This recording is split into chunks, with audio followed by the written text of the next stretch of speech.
and welcome to the Smoke Break. I'm your host, your old pal Zane, here with Jasmine Nothing. Hello. Taylor Barrett. My mom wanted me to mention her on this episode. Oh, really? That's beautiful. That was me doing it. Oh, hi, Mom. And Arthur O'Brien, a.k.a. Lucky the Clown. I introduced that like you were a rapper. Okay, Lucky the Clown. A.k.a. Thank you so much for joining us. Oh my gosh, yeah, I'm happy to be here. Yeah. I'm just happy to be invited. Yeah, Thanks for having me. Absolutely. We're going to do a real quick disclaimer, and that is to say that this show is for entertainment purposes only, and we work in the field of mental health, but do not claim to be professionals in that space. Our intention is to have conversations around lived experience, and as a result, we may not always agree with everything our guests say, but do intend to hold space for open conversations and learning from one another. Arthur, thank you so much for joining us. I was like, Lucky, Arthur, how do I do this? I get that a lot. I actually went by the name Lucky like all the time for a while. Yeah. Yeah, it was kind of it's a bit of a long story, but I'd been thinking about it. Well, this is a Tangential. It's okay. No. I'm definitely curious. We can talk more about that. But the first thing was the topic you wanted to talk about was just the idea that humor is like this unhealthy coping mechanism. Tell me a little bit what you're thinking about that. Yeah. So when I tell people that I'm a comedian, the response that I get often is something to the effect of, haha, yeah, I also use humor to run away from my problems. It's like, well, that's a big assumption. That's quite a leap from I tell jokes. Yeah. Well, I'm not even a stand-up comedian, so it's like even more. It's like wrong in a different category. Yeah. That's like a very extra unique wrong. Yeah. You're wrong times two. Well, yeah, I definitely think that like folks kind of go to that like, I had a messed up childhood, or, my parents were mean to me. I can do comedy. And it's just like, well, that's not where it comes from. That's not necessarily where it has to come from even. Well, I think two things kind of happened to like form this stigma of that like comedians are just inherently broken, sad people, and I think it kind of humorists. I prefer the term. Humorists. People that make people laugh are inherently broken, but I think it's kind of like this like romanticized version of this struggling artist, this like mentally struggling artist, like the Van Gogh trope, and then also just the fact that like a lot of comedians have talked about their experience with depression. So like those two things combining is just like, well, I guess they're all sad. Yep. Yeah. I mean, I'm not a stand-up comic, but I used to do stand-up, and I've been to a fair share of open mics, and so you get what it looks like. Yeah, to your point, a lot of stand-up comedians are just like white cis straight white guys whose friends have told them that they're funny and think that that's all it takes. And you know what is way easier than therapy? Just make it everyone else at this bar's problem. For 5 minutes. Exactly. I have seen a handful of those. We went to an open mic last night that was like that. Yeah. And I was the person who probably should have gone to therapy. Well, no, I mean, I've seen your work though. Like you're clever. Thank you. I appreciate that. It shows that you put work into it. Well, you don't just like, hello everyone. Yeah. I'm just gonna. What am I trying to avoid in my brain? Well, and I think like for me, like it's a healthier coping mechanism because it's at least me talking about it. Yeah. I feel like sometimes we feel the most alone when we feel the most alone when we think we're the only one experiencing something. Definitely. So it's like if I can give that connection, I want to, and if it's through a laugh, like that's how I always realize that like I'm thinking or doing something stupid is when somebody like puts it in a way where I'm just like, you know what, you're right, that is dumb. Oh, that's such a fun moment though. Yeah. That was fucking dumb as hell. I don't know. I think that it like actually to that point to do dumb really well is yes. Is thank you for saying that. That's a really good way to put it too. True. Oh, I love because there's a certain level of like dignity that you have to maintain for it to be funny. Right. I don't know. I'm going No. off topic a little But I bit. mean, I think it's super relevant. yeah, honestly, Nailed yes. it. I am nailing this. No, but I mean, I think like you have to know what the smart thing is to say to intentionally say something dumb. Yeah. So I always think that's like an interesting thing. Well, and I feel like humor just gets summed up into like there's all these misconceptions about it, Like somebody was saying that like humor is just like it's almost like a form of escapism, It's like, oh, I'm just laughing at how hard everything is, and it's just like I feel like I have to have distance between the thing that's painful, Yeah. like I have to be able to have this distance so I can really process it properly. And sometimes it takes laughter to take that step back. So for me, I think that it plays a role in healthy coping. I don't think it by itself is healthy coping, but I don't know that it's not either. And like just the visual that popped in my head when you described that was like, if you're like fresh in the hospital bed and your arm is like in 6 pieces and your friends come to check on you, you're like, haha, look at my broken arm. You're like, your friends are like, Too soon. that's a little raw. Maybe we should like let it heal for a second. Let's get a But cast 6 on years it. later, if you're like, damn, you guys remember the scar? It was like, damn, yeah, I do remember that. And there's like there's a layer of like you said, kind of like dignity and like honesty in that. It's not, you're not just like making fun of something that's like so raw because you put distance in between it, and like we're able to heal from it and view it from this not painful standpoint, Yeah. And also, like, healthy and unhealthy are not the only options. It's more of a spectrum. Yeah. So, is it more healthy than other ways that you could deal with it? Yes. Yeah. Yeah. Yeah, definitely. Can it be done in an unhealthy way still? Probably. Yeah. Most things can. Yeah. Can No, you that's a good point. Can you say more about that? That's a really interesting point. Yeah, it just doesn't seem like those are only the two options. Like, I feel like there's just like a lot of in between. Like, there's a lot of different ways that you can cope with a lot of different stuff. Mm-hmm. And I'm just kind of thinking like in the harm reduction standpoint, Yeah, kind of. Sure. That's what I was hearing. It's a recurring theme. But yeah, I think that you can do it in like a medium healthy way, Yeah. Yeah. That. healthier than other options. Yeah. What's been your experience with well, I mean, it sounds like you almost have like a closer connection with this concept. Like, tell me a little bit like where it's coming from.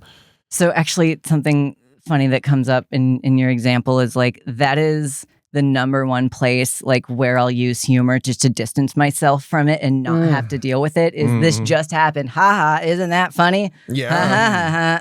I try not to make it other people's problem, but like it just gives me that distance that it takes to be okay for a minute. Yeah. But I think that like later on in my process or later on after whatever thing makes the material that I'm working with, using that as a tool for art and using that as material for art, for me is a really personally involved process. And that's true for all of the good humorists or performers, writers.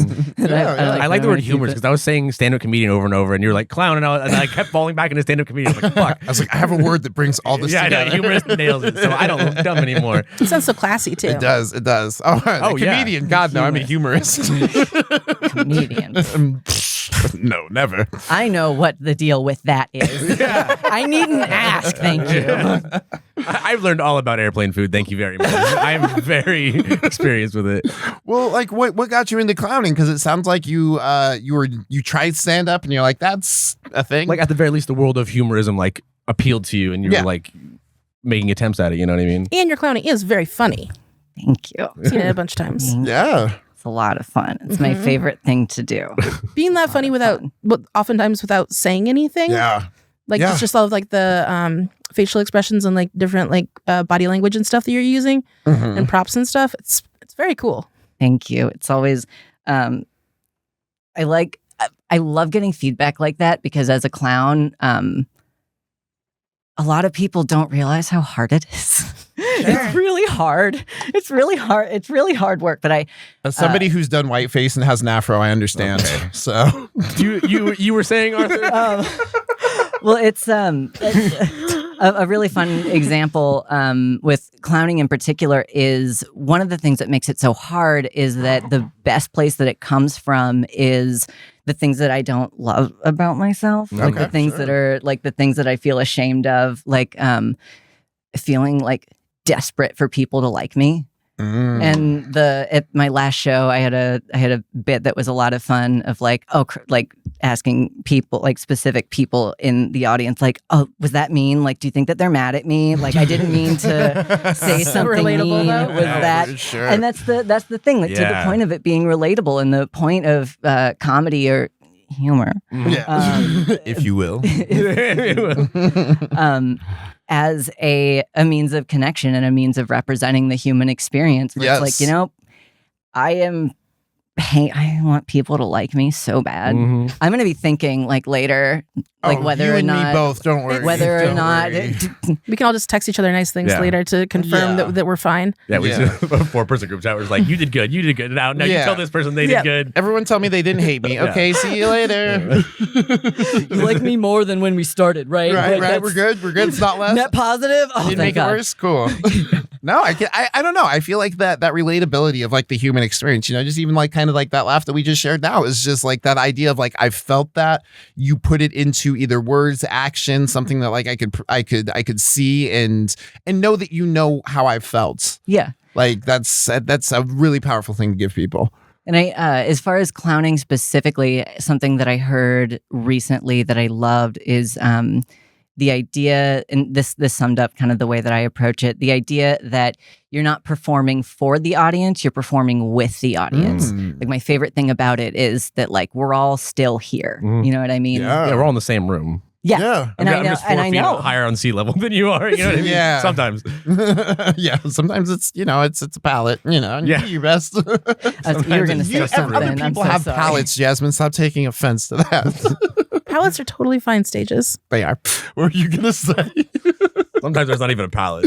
Yeah, honestly. It's just a room. Well, and I don't know. I feel like as long as you're not only using entertainment as like a form of therapy, That's I a feel good like point. it can be a part of it. Like if you only write a song about how you had a bad breakup but never process the bad breakup, then like you kind of are still making it other people's problem, but in a different way. It's probably a shitty song. Yeah.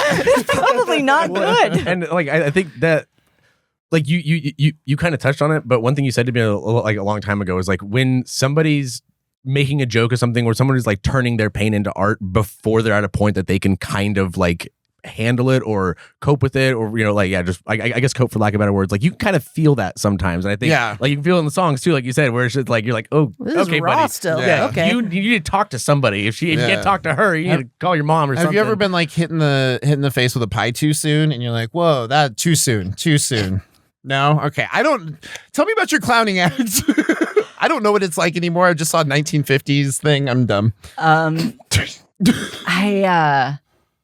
like to play with silence a lot. I like to play with tension because I can't remember if I said this like just before we started recording or if I've said this since we started Tell our recording. audience. Let them know what's up. That for me, comedy or humorism, if you will, Sure, Right. sure. As we're calling it. Yeah, the new name, 2025. is the art of building and releasing tension. Mhm. Yes. Yeah. So one time I got the opportunity to do a show that is usually like writers and musicians. I was delighted that everyone was nice to me. I was like there in clown feels and everything. I was just like, oh crap, I'm around all these real artists. Yeah. I feel like an improver with a bunch of comics. You get Started it. an improv comedy. Nice. Watch Really? your tongue. Yeah. So did I. Well, I mean, improv has the lowest barrier to entry, which I love about it. Yeah, And I think yeah. that it's a great place to start because people who start with stand up like tend to be not very fun to play with. Right. Just They're not in good general. at riffing because they're like, I didn't write this down. I don't know what to say next. Yeah, like those dude bros that you mentioned that were just like, oh, my friends told me I'm funny. I should go do stand up. They should try improv. You know what I mean? Where it's like if you're riffing with your homies and they're laughing and you're having all these exchanges, go try improv. You riff with them the same way. Yeah. No, honestly. And see if it actually works. Yeah. Then see if it actually works. Those are also the funny friends. It's like when you're like the best at Smash Bros in your group, and you go fight the other people that are best at Smash Bros in their group. You're like, oh, I guess I'm not the best. Arthur felt that big time. Oh yeah, it's like, okay, well, you want to come face to face with how bad of a listener you are? Oh no, you're gonna make it my problem. Okay. Oh my goodness. Well, I appreciate you bringing that idea because it's I want to almost dispel some of those myths just because it's like I think coming into this year we're going to need humor. We're going to need to be able to process. We're going to be able to need to do both of those things, and they might be at different times. But I don't think that that if you're doing one and you're not ready for the other, that like the one isn't saving your life today. So. We're going to need a lot of escapism this year. Oh, you're goddamn right. But until then, we're going to take a real quick break and we will be right back with the smoke break. And welcome back to the Smoke Break. I'm your host, your old pal Zane, here with Jasmine Nothing, Hello. Taylor Barrett, My sibling Rain wanted me to mention them in this episode too. My God. and Arthur O'Brien, who's waving at the camera on a For those of you listening along to the podcast, There was a wave. I think you heard the air. The next thing we were going to talk about was just the idea that comedy, there's this almost, once again, another myth that like you're either funny or you're not. And I think that kind of takes away from the idea that like it's a skill you can build. yeah. What's been your experience? Do you feel like you started off funny and then built it? Did you feel like you got funnier? Like, what's your experience? Yeah. So when I was a kid, I did not consider myself particularly funny. I think actually the point I can sort of pinpoint where I started to consider myself a funny person, which is when I learned specifically as a queer person in like a high school tough situation, just the power of like a well-placed shut the fuck up. There you go. Just then like the social dynamics and the status play with that. But by the time that I started comedy proper, Mhm. I definitely considered myself funny. I totally thought that I was going to nail it at improv and just be a natural. And I did it with my partner, who does not consider herself funny. She specifically didn't at the time. She did so much better than I did. She did, yeah. not fair. It was Yeah. humbling, which was good. But she was just a better listener and didn't kind of have a chip on her shoulder about it. Yeah. So just going through like that kind of humbling experience, and something that I've noticed as a humorist, if you will, I will. you have. Yes. With my own process and also just taking in the work of other people, the more I notice just how many different ways there are of being funny. Yes. From being able to say something, I mean, there's so many different ways you can say something clever. Yeah. Like between metaphors and like comparing and contrasting things, or just alliteration, the way that you say stuff, or not using words at all, things that are just situational, purely physical I comedy. feel like Jasmine, Clever you've puns. a love for puns, one or two, Just pun wanted or to sure I two. got called out. I was actually about to call you out, which is that I feel like you're somebody who doesn't think that they're funny, but like fucking, I watched this person do a storytelling show, book like 3 comics, maybe 4. We all did okay, and then they brought the fucking house down with what wasn't a funny story. What like that was. You are such a good writer. I had a house meeting with the ghost that lives in my house. That was Yeah. the topic of that story. Yeah, I think that I've grew up really serious and have never thought that I was a funny person. And then I started a show where I was regularly performing. And now when I go back and look at the stories from the first couple of years, they were not funny. And that is not me being self-deprecating. No, they were just very Not sad. there yet. And then it was COVID times, and then they were very sad, and weird and lonely and isolated.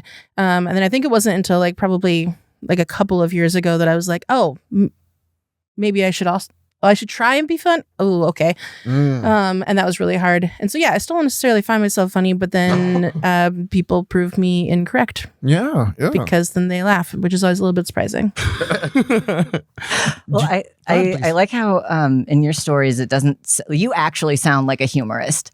Like I would like legitimately describe the. Not to say that that's not what we are. No. Of course, Very not. Of course serious not. people. Absolutely. But absolutely. like no, the way that your stories are funny is actually a really great example. Like you tend to, at least in my observation, get a laugh from like here's like the serious thing put very well, and then like here's kind of a little quip about Yeah. that, or at the end of it, or as a transition. Yeah, it's like an observation about like how weird that action or that thing is. And it's like you're so good at releasing tension with that, because if you didn't, I can see why like that's added so much to your work. Yeah. Well, and I like that you bring up the tension part of it, because like I've been learning music and stuff like that, or relearning music, and like tension and release is just in art. You know what I mean? And I feel like it makes a lot of sense why your stories do so well in a comedic sense, because you're building the tension with a story and then releasing it with humor. Because some of my stories are just me like rewording Wikipedia posts, like for a long time. Yeah, but nobody wants to read And Wikipedia. And it somehow works. I have a story that has like 2 pages worth of facts about tomatoes, I remember that. and See, and it memorable. works. You Memorable. should read people Wikipedia pages and see if there's just like a hidden power in your voice. You know what I mean? To give it power. Yeah. Absolutely. No, I think that we kind of sell ourselves short as people who do comedy or tell jokes or make people laugh as like I think it's very easy, especially when you're going to open mics, to be like, this is as funny as I got, like this is it. A lot of like headliners and stuff are like, why would I practice more? Why would I write new jokes? I've got enough. And I think that idea that you can't get better, you can't get funnier, just it comes with the belief that you're already good enough, or that you will never be good enough. Yeah, I that makes sense to me. Yeah. I think both sides of that is really like, I usually only hear one at a time being discussed about. I think that like comparing those two as for like from like underneath the lens of at least like, why do I feel like I shouldn't practice or try harder or more or again or whatever, like Sure. Coming from either of those lenses instead of just like one person being like, I don't feel like I'm good enough, or another person being like, I'm already good enough. Like, I don't know, just holding those two next to each other is an interesting thing. Yeah. To, like, both those create a motivation to not continue. Yeah, definitely. I also think that for me, like purposely trying to be funny feels really risky. Absolutely. You And can I fail. don't like You doing can risky, vulnerable things, which doesn't really make sense based on like my brand, but whatever. Because like for the tagline of my show is "Get vulnerable and take no shit." So the whole idea is being vulnerable, but yeah, purposely trying to be funny feels like a risk. Accidentally being funny feels like, oh, I didn't mean to. Yeah. Oops. And it just happened. Yeah, like I've done stand up and it like it's not that I didn't enjoy it, it just felt a little dishonest almost, you know what I mean? And that's not to say that doing stand up like that's totally For a me you, thing. yeah. Yeah. And like I have nothing but love, admiration and respect for the stand up comedians in my life, but like it felt so like canned coming from me, you know what I mean? And like that's just the natural like riffing and making the people that I care, like making the 4 or 5 people that I care about laugh all the time versus like randomly entertaining people, just like felt a little more where I fit into myself, you know what I mean? Sure. Like the stand-up comedy just like didn't like work with my brain. It felt like I was really outside of myself there. Well, and something that I feel like I've noticed a lot with you is that like I feel like oftentimes you kind of have like this fixed mindset of like, if this isn't where I want it right now, then like I don't think it's going to be there. Okay. Because like we worked on music and stuff, and you're like, I'm not happy with this song. And it's just like, well, you're not going to be happier with other songs until you like knock this one out, and you're gonna have to like sit through the discomfort of this not being exactly what you want to get to a closer point. Has that kind of been your experience of like building up? They got you. Yeah, I know. Read the shit out of me, clocked the shit out of me. I was a Taylor Wikipedia, actually. Fucking, I think part of that is like I have a bad habit of doing that, hoping that like, okay, like I'll give like this. I'll see this through 10% of the way. If I don't like it, fucking try something else 10% of the way. And then I have all these like 10% just like laying around instead of a single 100% anywhere, hoping that one of the 10% I'm going to really cling on to and fucking run with. And then ADHD is like, you got 50%, you're done now. Yeah. Well, that's something that is so much fun about clowning is even when I'm doing the exact same thing, I think you've probably seen me like do the same, like, here's my gimmick.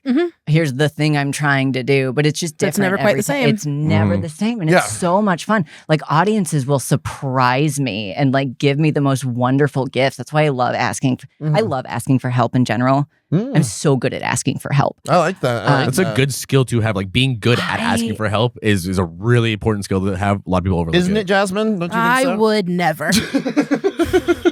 I think most people are really, really bad at it. If there's a spectrum of asking for help skills, I'm on the other end. Yeah. Yeah. I'll balance you out. I don't like it. Yeah. Yeah. Would you I like was help thinking talking about it, and I asking was for like, help? I don't like this. Sometimes topics come up in here that make you start cringing, and that was my first where I was like, Yeah. Right Nope. now, statistically, No, thank 1 in you. 4 people are good at asking for help. Yeah. You know what I mean? Well, but I mean, 3 of us are terrified. I think that asking for help really is like it's a skill. It's a skill that can be built, and it comes from discomfort. You know, I feel like that is Absolutely. honestly most skill building is being like it's going through the discomfort of like I know that eventually this will feel better, but like right now it doesn't feel great. Especially like the hustle culture bullshit. Where it's like, you just fucking do it, just kill it, just fucking get up, grind every day. And you're just like, can I have some help? You don't need it. Fucking do it. Yeah. Work out at 5 a.m. Yep. No.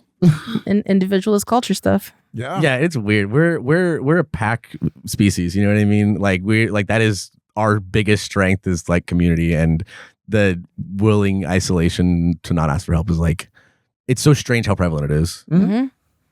I don't believe it's the correct thing. I just do it. Yeah. Well, you're an evolved version of all of us. Arthur is better. Got it. I think I'm done. This is great. absolutely. I got what I needed out of this. Thank you. Fix Thank you. Absolutely. No problem. Yeah, you don't need to practice anymore. No, but something that comes up for me to your point about why you didn't like stand up is something that really made me fall in love with clowning is that it gave me what I thought stand up was promising me. There's this opportunity to be vulnerable and just be myself with and for people. And once I started like playing with audiences, and that was really my my foot into like doing it for real and doing clowning, which is very hard. Like seriously, doing comedy sounds like insane. Yeah. You know, it's like, how do I? What? I'm trying to think of I'm gonna comedy thing comedically serious. be serious. Yeah. Oh, yeah, I'm so serious about the dumb shit that I do. Yeah. I'm so serious about it. I am too. You can't tell puns and be like, yeah, this is fine. Oh no, it shows that you work on you work on your work. I can't turn it off. I can't turn it off. They really do. It's annoying. Hyperfixations are like awesome when there's stuff you care about. Yes. Like on the way here, I was talking to my mom about like the world's biggest statues for just, like no reason. I was going off for like 10 minutes on it, and my sibling was in the car, and they were just like, "Mom, he's autistic." I was like, "Fuck." Okay. Yep. We'll just put this on the list of talk to things. you guys People later. just seeing right through you. Yeah. I got read to hell and back today. But I mean, I feel like, I don't know. I feel like that growth happens. It doesn't happen fast enough. And that's why people believe that they're still where they're at. Like you were saying that you were listening to Back to the Show. And like, I've been doing the show. This is going to be like our 126th episode, I think. So we've done quite a few episodes. I'm good. I guess 127. Good job. And I don't really feel, I can't tell the difference between like how this started. You can, but because I'm so close to me, it's hard to be like, oh, I've gotten better at this, or it seems more fluid or anything like that, because, it's easy to be like, it's not that I don't think I need to practice. It's that I think I'm not going to get any better. You are practicing, but like the same way if you like, don't see a kid for a really long time, the kid like suddenly gets older. Yeah. See a kid every day, you don't see the difference. But I have That is enough true. distance to be able to. Persephone has been the same size the entire time. Yeah. Until you see a picture and you're like, whoa, that was or just like before. features about her that like look less like she's becoming a person. You know what I mean? I see pictures of her as a 2-year-old. What was the So back going half to be of- able to like listen to those very first episodes. Yeah. And how different you host it now, how like I don't know, like you even like speak differently, and I feel like it's Do I very cut clear how people much off less? practice. Oh It's very clear how much practice you put into it, and how much you care about it for No, like, I cut all of people these off different less. hours. I am so focused. I'm sorry.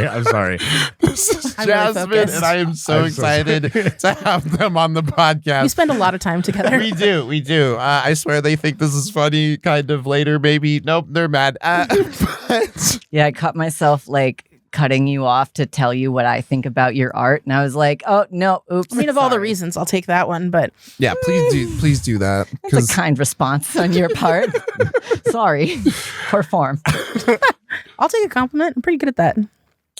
But yeah, so I guess with like a fixed mindset, like in your experience, like do you feel like most people believe that that they're too good or that they'll never get better? I think so. Where it comes up the most for me is people who are not humorists. Losers. And when you tell them that you're, oh wow, okay. I'm so sorry. I looked right at the camera and did not need to. That's a fixed mindset. People are either humorists or losers. The fuck, Zane? The two options. I'm not here to I'm not here to teach. Now that's Kind of. interesting. That's an interesting. Let's just scrap the last time. But yeah, when people respond, when I tell them like what I do, and they respond with like, "Oh, I could never do that," and it's like, well, it's scary. It's really like no matter what kind of comedy you're doing, you're being vulnerable, and it's super scary. But if they were as hyped about it as you are, they probably could. You know what I mean? Well, I mean, They'd it's have to be scary that as hyped. hell. I've had 2 clown teachers who've said the most wonderful thing, which is, every time I have a show, right before I go on, I'm like, I don't want to do this. This sucks. I feel This is so scary. much better. All the time. Yeah, no, it's like I needed to hear that. but the moment of like, I don't fucking have to. Best case scenario, I'm gonna get like $20 out of this. What the fuck is wrong with me? Yeah. But it's just believing that you can, and that you can learn how to build and release tension and listen and make observations about the world around you and about yourself. Like everybody, I think that with every kind of intelligence that there is an opportunity to at least do something like compare to like things. Like you could write a proof, like a geometrical proof in a way that's funny. What's a geometrical? So I said geometrical because I learned it in geometry class. Okay. But a proof is like in math is like when you do like, so if this, then this, then this, then this. You're showing your yeah. work. Yeah, like the logic, like explaining the logic. I of your think I work. saw that with like the dudes from South Park, where they're just like if then like, and it's kind of like connecting the ideas like this happened and because this happened and because this, so kind of like a formula. Yeah, it was. It's a storytelling technique. I remember what you were saying. Like all the things have to be like this happened because this happened and so then, this happened. Yep, and so Yeah. not and then but and so. Yeah. So yeah, no, You got it wrong. I need We're gonna help. mess with Taylor today. Hey, we I are. like We are. All right, excellent. The turntables. We're going to mess with Taylor, but we need to take a real quick break, and we will be right back with the smoke break. And welcome back to the smoke break. I'm your host, Joel Pal Zane, here with Jasmine Nothing, Here we are. Taylor Barrett. My mom wants you to rap in Mandarin. Deal next time, and Arthur O'Brien. I'm waving at the camera for those of you listening to the podcast. So for this last one, Zane's gonna rap in Mandarin. I'm gonna rap in Mandarin.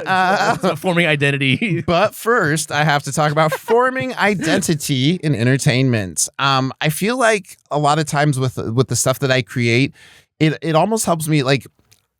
I'm myself, and then I create that art, but then that art also comes back and creates me, where it's just like, now that I can see my thoughts, almost like put into a singular position, it's like, it reinforces it, so like you start off who you are, and then your art almost reinforces that. The way you're describing that kind of sounds like the way some people describe like journaling. Do you feel like that's accurate, where it's like you're seeing a reflection of your thoughts and emotions? Yeah. I can choose to align with them further if I want, or I can say like, I don't like that about myself. Maybe I'll change that. That's What about you, Jasmine? Do you feel like when you're telling stories that I don't know, that you get to express yourself in a different way, or that you become more yourself through that? Do I was trying to. I feel like this was the topic I was like struggling with the most. I think that I have a really hard time talking about myself in most settings, and so the fact that I do this is confusing. And the fact that I have a show where I also talk about myself in a more like vulnerable and intimate, like open, genuine way than I do in most settings is double confusing. Maybe this might form your identity. Go ahead. Apparently, the first time I told somebody that I told like my best friend that I was going to do the show, he was just like, "What? Like that doesn't track with everything else I've ever known about you for the last 10 years." But okay.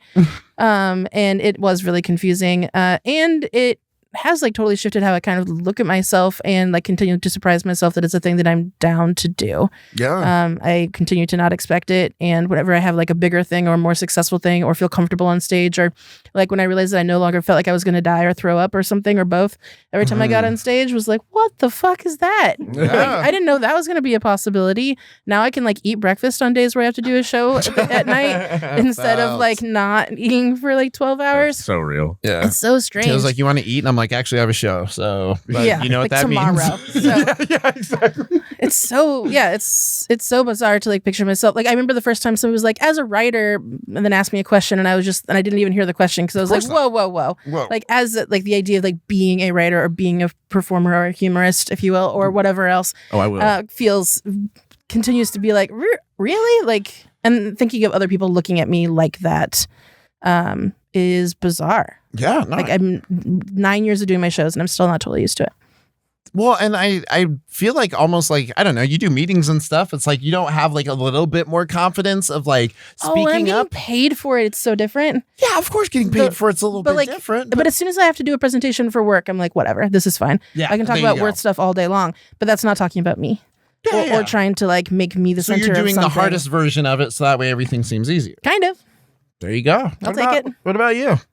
So the reason this is really really present for me is actually I did a delightful workshop with Deanna Fleischer this past weekend, who I wanted to work with her for like 2 years. It was amazing. Okay. And I had like right before lunch on day 2 of 2, I had this breakthrough moment where like I almost cried. Before testosterone, I would have cried. That's one of my least favorite things about it is that I can't cry like I used to, but I digress. And just having this breakthrough of like, I'm a high status clown, big time. And in improv, like I gravitate towards high status characters. Can you explain that a little bit for the listeners and me who doesn't know? So as a clown, Deanna Fleischer also gave us this definition. The most high status clown is the one who is the most attached to the outcome, like things going a certain way. And the lowest status clown is just, well, not just goofy, but they have a little more freedom. Okay. That's a really fun position to be in. But first of all, I care so much about the outcome of situations. As a clown or in general? In general. Okay. Oh, in general. There are so many things that it brings up that I like. My best work is coming from, like I said, a place of things that I don't love about myself. Sure. And so I kind of had this breakthrough moment of working more with, I'm bossy, I'm a hater, I'm kind of mean on the inside. Sure. Which I'm also kind of it started a new chapter in my life where it's like, okay, I am also me, because I generally self-identify as nice. Okay, that's not entirely true. And now I'm entering my villain era, which is not going to mean being a villain. It's just going to be a little more honest and maybe a little bit less caging around saying stuff. But I mean, I think that's cool. I think that it's cool that you were like, I can relate a little bit with your thing about like, I'm a little bit meaner. I'm a little bit, because it's like, I'm also a self-identified nice person. And I did a set like last night where, I was giving some person shit. I was just like, look at Trevor or whatever. And I basically made this joke at his expense, but like, that is not my thing. I don't like to make jokes at other people's expense at the fear of causing pain. But it's like, if it's playful and if you're, and the riff totally killed. It did. It was funnier than like anything I said the entire time, or like maybe even the night. And it felt really cool, but it was like that is a part of me, and like the ability to say no, the ability to set boundaries, the ability to say fuck off. Like that's important, And I want to bring that with. Something, Jasmine, that you just brought up is the word playful. Like, to be very clear, I never want to make anybody in my audience feel bad. Yes. I'm there to like set up a fun game, and I know that I've succeeded when they love me, and when I see people want to play my little game with me, like want to be brought into it. Yeah. But when I do ensemble work, or like when I work with other clowns, being mean is such a gift because it gives you something to respond to and gives you something silly to play with. Okay. And so it's just this really cool space of it's awesome. Because if there's that like trust there where it's like, this mean is because we're fucking doing clown shit right now. Yeah. And then it's, I can imagine it would be harder for them to like get offended by it because they're like, yes, we're doing clown shit right now. Like, I say harder to because I can imagine it might still happen, but like, I love the idea of like we're gonna be mean for the performance, you know what I mean? Like that's hilarious and brilliant. And it also helps that there are just so many talented clowns in Portland. Like the clown scene has been growing, and it seems like it's finally starting to like have its place, like a place where we kind of magnetize together and less like have a chunks community. of us. Yeah, like solidified in that kind of way. So, it helps just that there's so many excellent performers. I am far from the best clown that I know. Just like I'm not the only funniest clown person I know, in the. So kind of the best. That's not true. we know two clowns. Oh, you're right. Never mind. Our other guest, Jawbreaker, who was on the show. That's true. Also a clown sometimes. Not clowning though. Wait. I don't know the definition. I'm not going to speak on it. The difference between drag and clown is such an interesting Venn diagram that I Because it's such a don't. performance. And drag performers generally know that there's an audience. Mhm. They look you in the eye. They come get the dollar from you, and that's like part of the whole thing. It's not just about like I've Venmoed drag queens dollars, but it's just not the same. It's different. It's not about. It's about the engagement. That Is makes it- sense. Nailed it again. Is it possible? You Because nailed it. I don't like the way we're distinguishing the two. I'm curious if in any facet it would be possible to like do both at the same time. Oh, Like, totally. Okay. Like what would that look like? What Jawbreaker does. Hell yeah. Fuck yeah. Perfect. Nailed it. Shout out to Jawbreaker. Cool. There it is. Well, That's she's kind of what I funny was as thinking. Because hell. I was like, I feel like like you said, the Venn diagram is there, and it's like I just don't know anything because about it's it. like part of it's like like a lot of numbers that I've seen have been like like comedic in a sense, so it's just like I think being able to mix like both of those worlds is it's valuable, because it's like it's offering two things. I think like even just mixing like worlds, and just mixing medias is just like how do I offer Yeah. you more than just the one thing you might have come here for. Well, and it depends on what your definition of drag is in this context. Because there's the thing that we're all thinking about, the type of drag performance, but Also another very serious, another way of really, there's a lot to it. God save the drag queens, There's layers. and kings, etc. That's Buddy. actually, to that point, my favorite definition of drag is just gender, but like times a million in one Okay. I love that. direction, That's or like cool. That's kind of sick. because like I like there's that's perfect. and in that sense, I'm a bit of a drag clown myself. Hell yeah. Okay. I've never used falsies before becoming a clown. What's a falsie? Oh, false eyelashes. Okay, sorry. I'm still learning about makeup and stuff like No, that. yeah, so. I also learned that term from Jawbreaker. Oh, falsies? Yeah. Damn. Okay, solid. But yeah, so previous to that, you would never, or I'm sorry, you still haven't? What was the? Oh, that's my first experience like with false eyelashes Got you. was as a clown, and like as a transgender man, it's so much fun getting to perform in this like space and this modality and identity that like I know how to do. I pretended that for a really long time. There you go. Yeah. And also just the opportunity to express the parts of myself that are more coded as female that I tend to be more willing to hide and less comfortable with. Yeah. So being able to hold that space for myself really means Yeah, like a lot. celebrate all those different parts of yourself.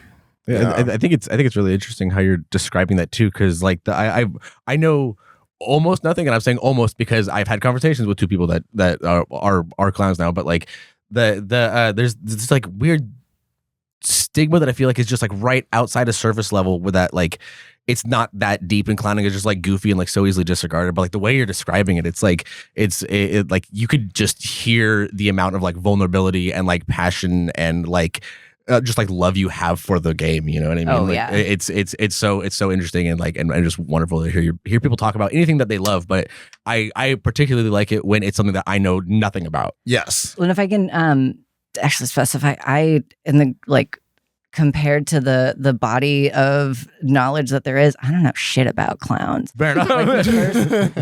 The first recorded clowns that we have are from like ancient Egypt. Clowns are almost a cultural universal. And we, if I'm dare I say we, serve a lot of functions socially, like Yeah. making people laugh, defining what is and is not okay, like reinforcing taboos. Sure. And actually, to your point about how much we're gonna be needing laughter in the coming days,